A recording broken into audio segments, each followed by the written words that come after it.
What is up, everybody? You are checking out the Uncensored Pro Wrestling Podcast. I'm your host, the Hakamadi, joined by my good friend and co-host. Introduce yourself, sir. It is the AEW King of the Uncensored Pro Wrestling Podcast. Yes. Chris All right. Russell, finally here for the first time in probably a little over a year, talking about AEW. Now, we don't talk about AEW as much on here. I know Ant does a couple times. Like, he'll do like 5 to 8 minute little recaps for you guys. That's just because nothing great's interesting that's happening. But this was a really big show. This was their WrestleMania, quote unquote. So really good to talk about this show. Yes, and we're covering AEW All In London, England. This is the second All In pay-per-view. I actually was excited for the card. I like that there weren't that many matches. This shocked me, right? It wasn't that many, right?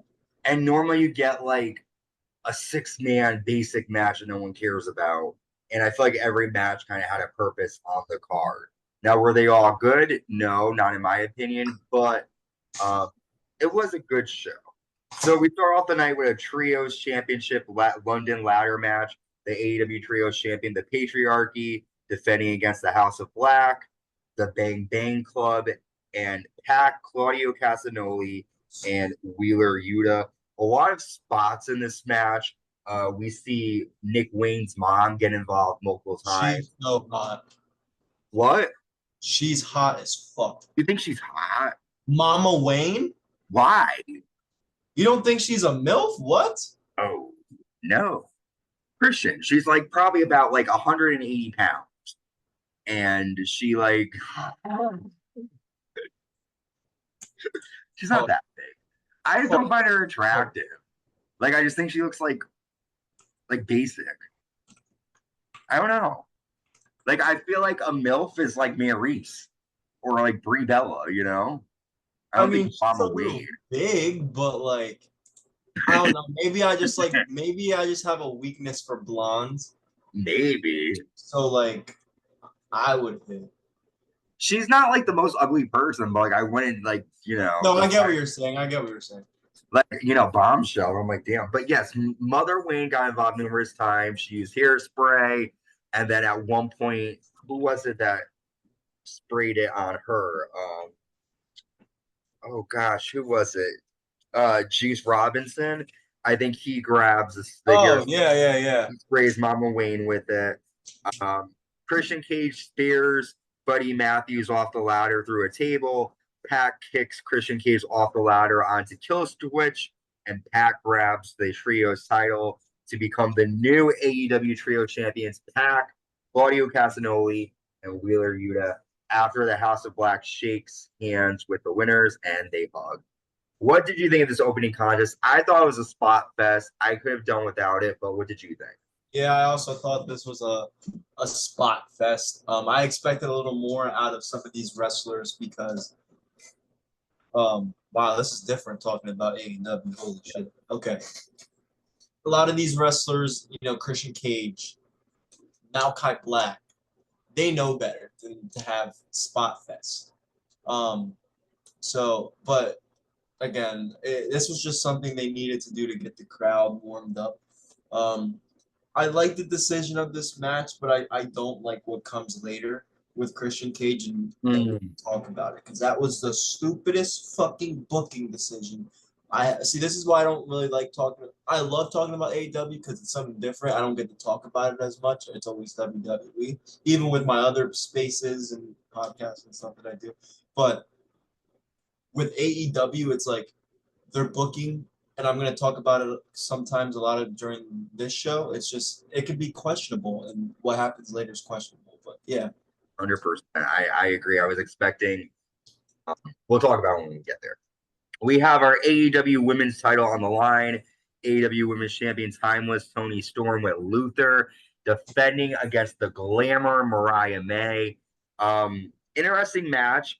We see Mariah May spit at her mom, which I was wondering why she did that. I didn't see what happened that led up to that, but she spits at her mom. Mariah lands a hip attack in the corner, and then Toni Storm ends up hitting Mariah May with her shoe, but she can't. She puts it down.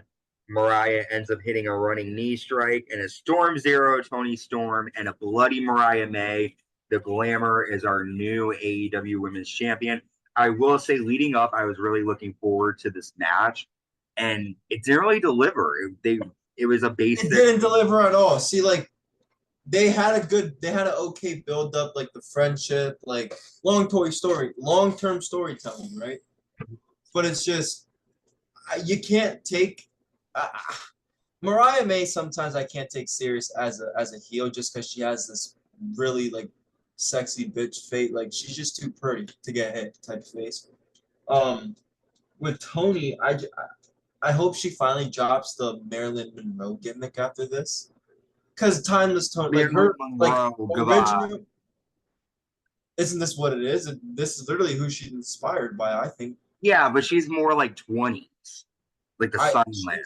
Oh, okay. I thought she was more like Marilyn Monroe. Well, Marilyn Monroe, yeah, but Marilyn Monroe was around like the 50s and 60s. She's like old. Like, remember, like really? That was cool. I guess she died so young. There was never a picture of her, and she was always hot as fuck. Yeah, and the fun story. Were you alive when Marilyn Monroe was alive? No.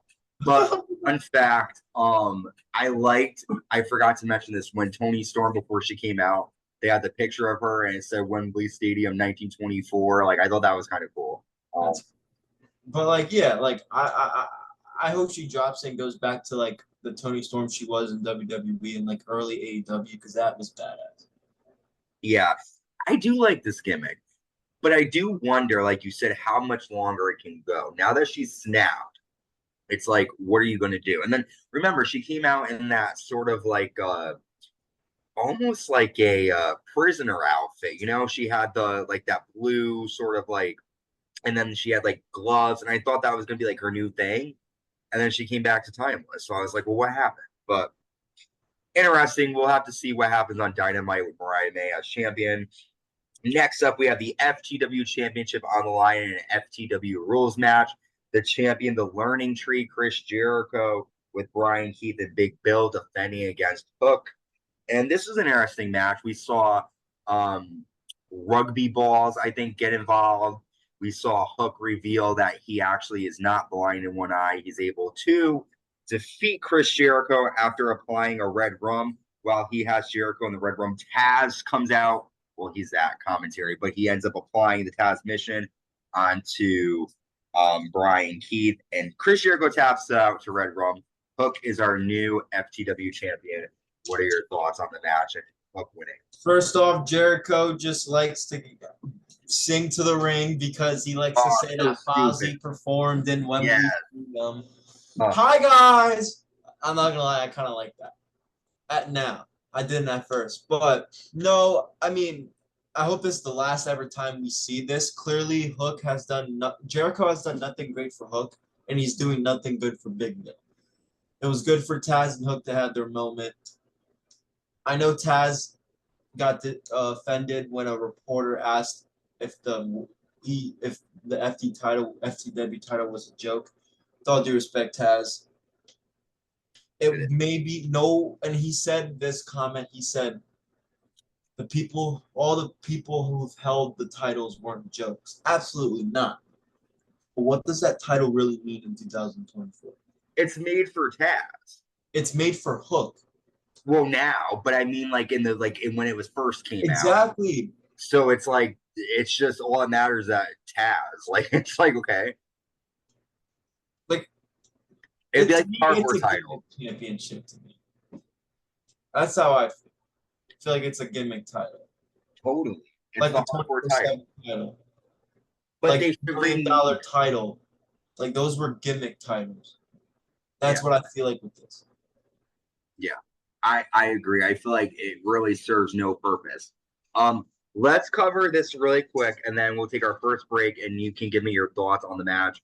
We have the AEW Tag Team titles on the line next. The AEW Tag Team Champions, the Young Bucks, defending against FTR and the Acclaimed.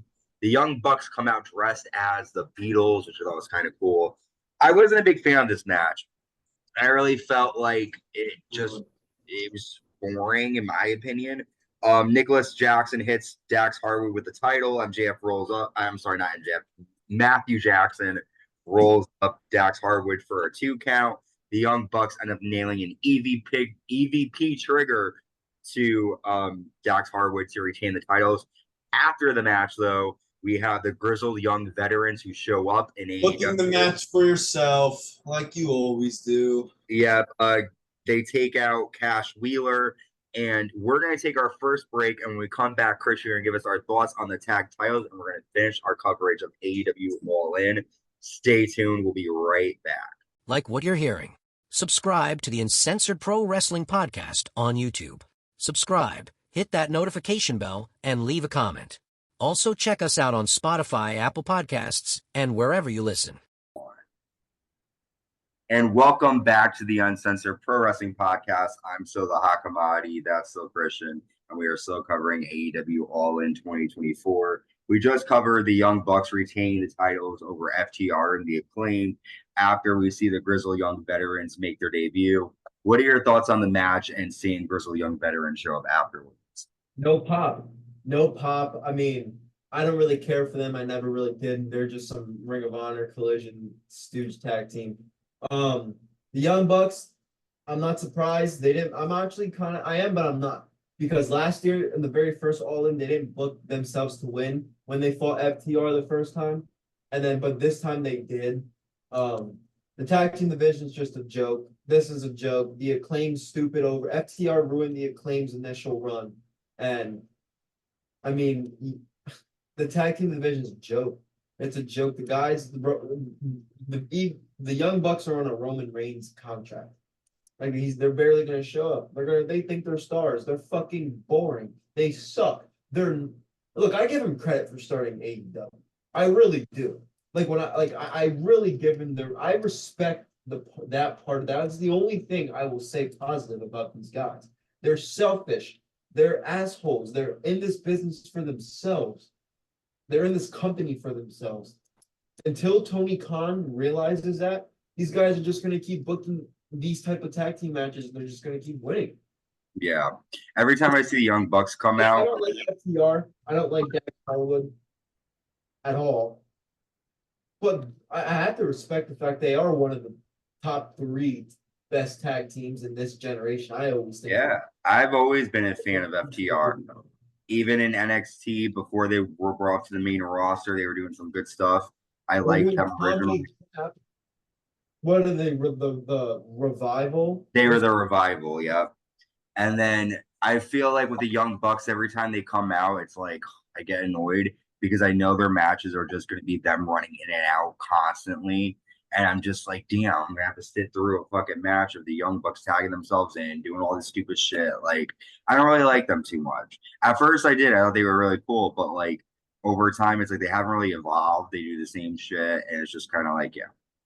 But I was excited to see the Grizzly Young Veterans because I liked them in NXT when they were down there. But, again, as you said, there wasn't a lot of huge hype when they showed up.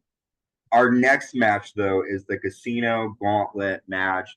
The winner gets a #1 Contenders title opportunity. We start off the match with Orange Cassidy and Okada. Right after, our third member is Nigel McGuinness. I was so happy to see him come out. I popped when I saw him because I was a big fan of his, like, in Ring of Honor, and then he came to NXT and was great on commentary there. He's been doing good in AEW, so to see him actually perform was really good. We then get Kyle O'Reilly, Zack Sabre Jr., Roderick Strong, Mark Briscoe, Hangman Adam Page, Jeff Jarrett, and then the surprise Ricochet comes out, and I was happy to see him. He did some decent moves. Christian Cage is out, followed by Luchasaurus, and Lucha choke slams Kyle O'Reilly, and then Luchasaurus puts Christian Cage on top of O'Reilly, and Christian Cage wins the Casino Gauntlet match. What were your thoughts on Nigel, Ricochet, and Christian winning? Nigel made me pop. I knew Ricochet. I literally said to myself, I have to go to the bathroom. When the fuck's Ricochet coming out? As soon as I saw the R, I literally watched him come out. I was like, all right, this is Ricochet. I watched him come out, do a few moves, and then I went to the back. Nigel McGuinness was generally got me by surprise. I didn't expect him getting in the ring at all. Unless like against Danielson, and it was like story. Like, no, this dude just entered, and like he got to do it because like All In, they're not like. It's just good that he did it like in front of his country. He's one of the best Ring of Honor wrestlers of his time. Old Joe Danielson. Like, people don't realize that because he's just a commentator on a show that nobody really watches on Collision, but in the ring, he's one of the best. He Yeah. was the best. He still looked great too after not being in the ring for a while. Like he was fucking killing it. He looked good. He was in shape, and I would like to see him fight Bryan Danielson. I'm so sorry to cut you off. Yeah, but I feel like there's always been a difference between being in shape and being in ring shape. Like, for example, we saw CM Punk. He's in phenomenal shape, right? He like people forget he was an All Elite Wrestling AEW before he made his WWE return. People act like he's been gone for 10 years. No. He was wrestling literally 3 months before he made his return at Survivor Series. So he was out of shape. He's in shape, but out of the ring. He hasn't been in the ring. Like, I feel like there's a difference, and it might sound dumb. I might be wrong because I'm not a wrestler. I've never set foot in a wrestling ring yet. I would like to just for the fun of it, but yeah. it's when you're in ring shape, you have to be able to work with different guys that may be faster than you, slower than you, just in your like you really need to learn to adapt. And we saw Punk how gassed he was in the Royal Rumble. He looked a little bit gassed in that SummerSlam match, maybe because he was hurt. It's okay, But yeah, that's all I wanted to say. Good. It was okay. Christian Cage winning was absolutely stupid. It makes no sense. They should have had. I mean, that was like I don't see Christian Cage. Look, I love Christian Cage. I think he's doing some of the best work of his career, if not the best work of his career right in AEW. But you can't. How do I word this? You have to use some of the guys that are coming up right now to be in that spot. Now he's guaranteed a title match. Danielson's champion. We don't even know what's going on with that. I mean, it seems like to me right now, this is the beginning of the downfall to the world title scene, and that's really scary. Really, really scary. Well, you should get to see Mother Wayne more. Right, you get to see that a little bit more. Yeah, I mean, honestly, Bryan Danielson and Christian Cage would be an easy match for them to put on a pay-per-view and just, so I feel like that's why they did it. I don't like it. And then what? We're gonna have to come out here every week and then talk about, how much your dead dad. Like, no, like I hate look, when he first started doing that, I didn't like it, but I was like, okay, like this is ultimate heel work, like bravo. Like I was like, whoa, like I didn't expect it. And then he would and then he kept doing it. And then kept doing it. And then it's like, okay, like it's maybe once or twice to build up a really big story. But like we're just constantly going out there and like making fun of dead people. Like it's just like it's uncomfortable to watch, maybe just because of like, what I'm saying? Like, you definitely know what I'm talking about. It can be that shit can be a little uncomfortable for us to watch, specifically me and you to watch. Like, I don't like seeing that shit. So like, I just hope he doesn't do promos like that. That's the only thing. Otherwise, he'll probably talk about like him being a deadbeat dad. I don't mind bringing your fan. Like, I don't mind. It's just like that's just his gimmick. Like the talk. Like it can be a little cringy for you. Yeah, I mean, thankfully I don't get to see a lot of it because I don't watch it every week, but I could see how him saying that could, trigger some feelings. And yeah, I mean maybe it might trigger some other people. It's just like if someone said that to me in person, like I don't care if it's like a wrestling show, like I'd probably still like it's because a lot of these guys in AEW they don't even know what they're gonna say. Like it's all improv. Like I would generally like beat the shit out of Christian Cage. Like in front of live TV. But I would beat the shit out of Christian Cage. Not like beat the shit out of, but like I like not like saying, oh, I'm tough, but like I would like fight on. I would charge it. Like I would charge him. Yeah. If like I would charge him. He's pushing it a bit too far, and I get it, like why, like he's pushing. I can't be sensitive because at the end of the day, this is wrestling, and this is what I want to see as because I love more heels than babyface, and this is the thing I want to see on a wrestling show to juice it up a little bit. But like, that's just a gimmick. Now, like that shouldn't be a gimmick. That should be a punchline that you use very rarely because of how sentimental it can be. Mm-hmm. To be like a punchline thrown in there, it should be discussed, whatever. But like, hey, that's just his gimmick. I don't want to see that on TV every week if he becomes world champion. Because he already does it on fucking Saturday nights. Good thing I don't watch Collision. Yeah. On Collision. I don't watch Collision. So I don't have a problem with it. I'm not wasting my Saturday night watching that bullshit. Saturday. Maybe they changed it. It's not even that. Yeah. John's not even the theme there. So it's like. Elton John got the themes I'm not fucking watching. No, you gotta give me the hype. Well, speaking of hype, this for me was probably one of the best matches of the night. The AEW American title, MJF defending against Will Ospreay. A lot of action throughout the match, a lot of false finishes. I'll be right back 1 second. Keep going. What's that? I said I'll be right back in a minute. Keep going. Gotcha. What happened? So MJF lands a tombstone to Will Ospreay on the floor. Ospreay hits a Spanish fly to MJF on the floor as well. Ospreay lands an ox cutter for a 2. And then Ospreay lands a super ox cutter off the top rope for a 2 count. MJF lands a Canadian destroyer on the apron. Ospreay accidentally hits the cameraman with a hidden blade. MJF hits Will Ospreay with the title, lands a brain buster to get a 2 count. Will Ospreay then hits MJF into the referee. MJF bites Ospreay, lands a low blow. But then a man comes out wearing a mask and takes the brass knuckles from MJF, and that man is, as you're doing the moves, Daniel Garcia.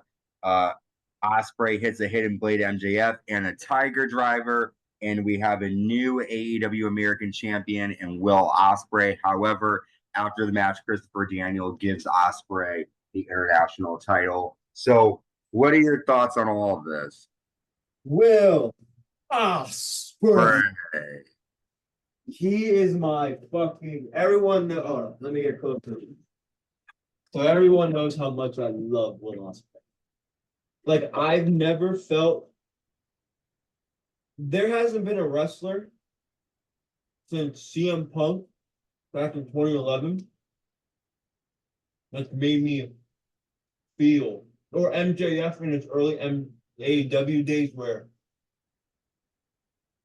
I can relate so much to Will Ospreay, not just because he has ADHD and I do, but he's natural. Like he's out there dressing like himself, like I do.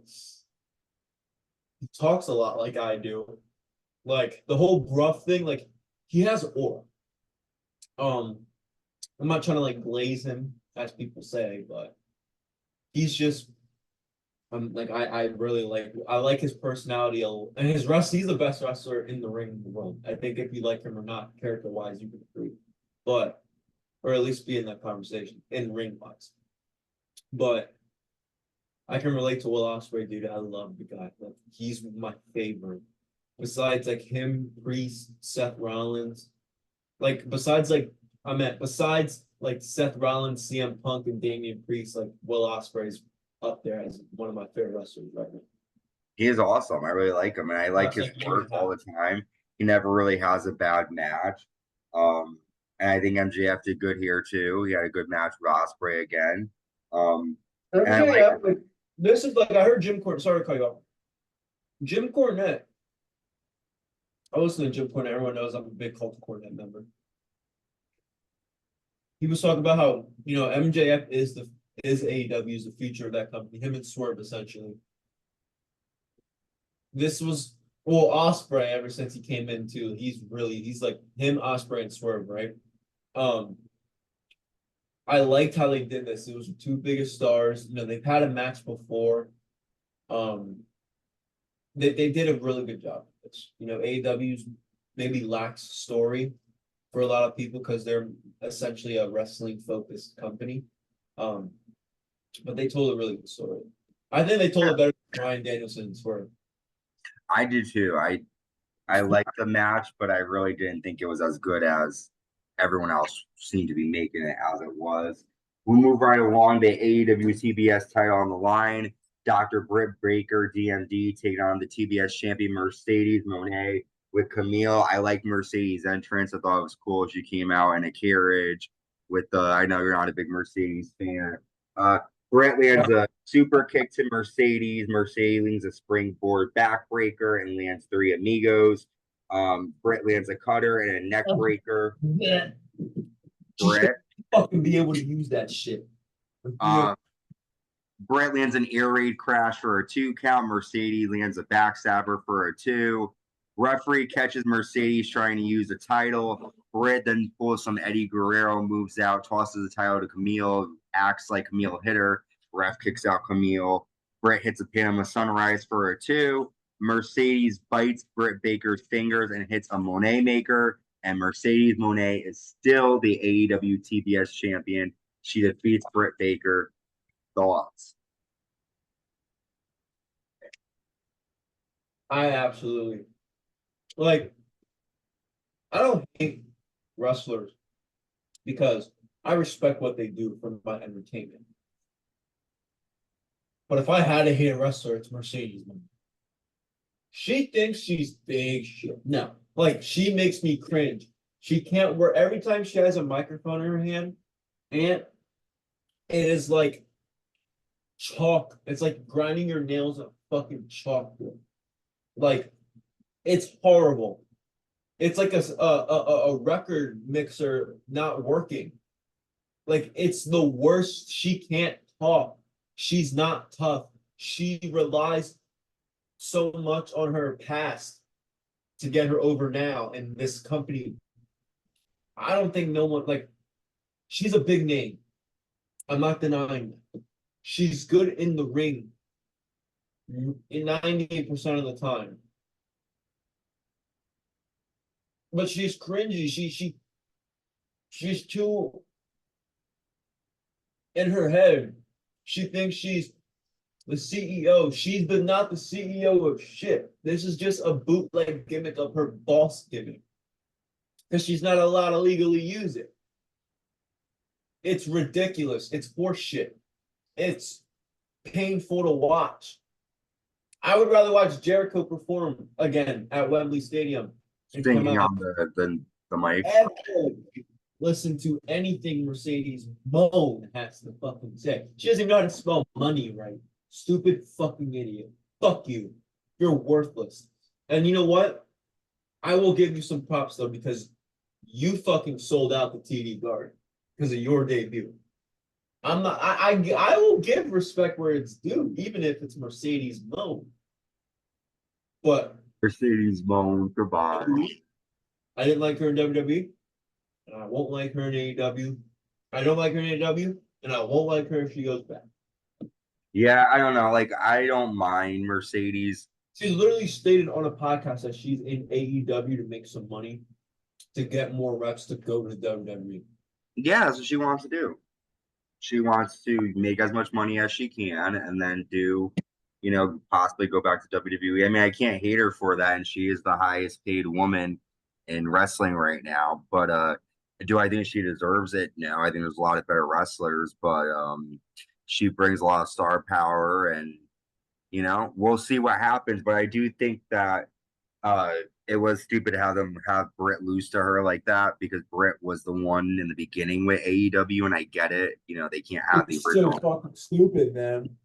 It made no sense, but I get they wanted Mercedes to get a big win over in England. Next up, though, we have the TNT title, the Coffin Match. TNT champion Jack Perry defends against Darby Allin.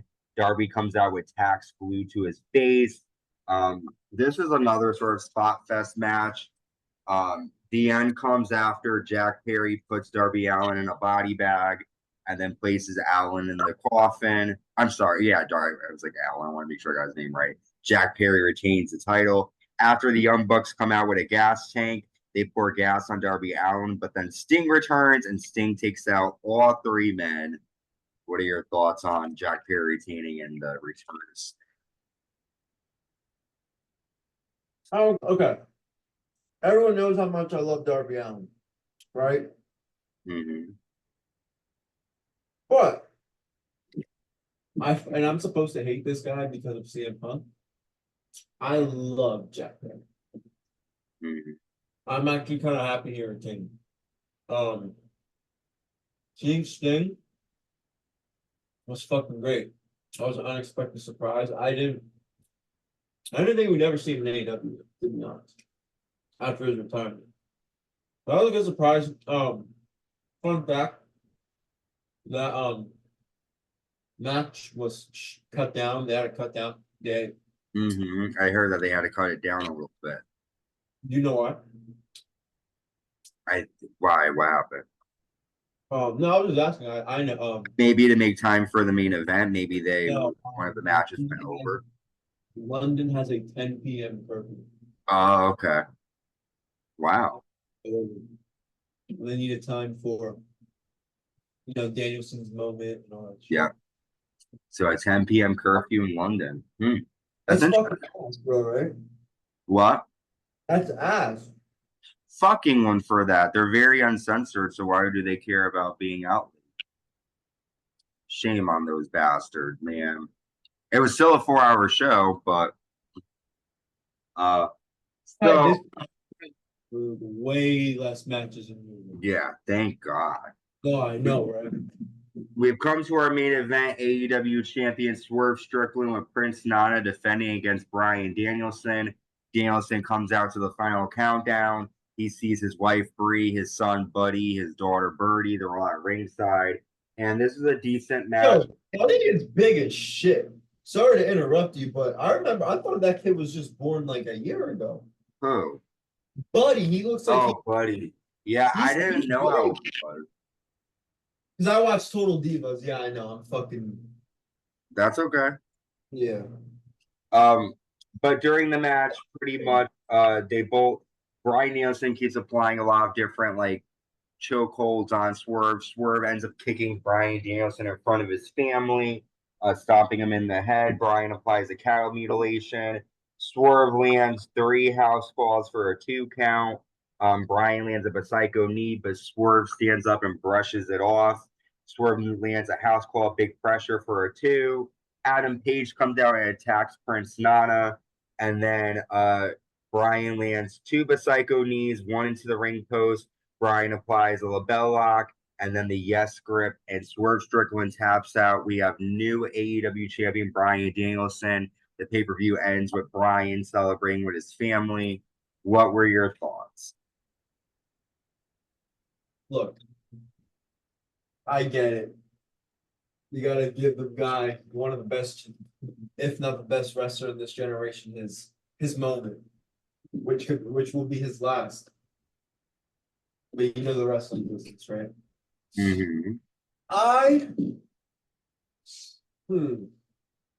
This wasn't a good decision for the long run. Danielson isn't going to go out there and promote the title and the company like Swerve has been doing. We only have 5 more minutes, so I'm not going to make this long. No, that's fine. No, you're fine. It's just they don't. AEW has a tend to not really think too much about their future. They really need to think about. Well, it's too late now, really, but they got to try to find a way to maybe put that title back on Swerve because Danielson he's at the end of his career. He's not going out and promoting the company. He's not going out there and promoting the title like he would if he's winding down in his career.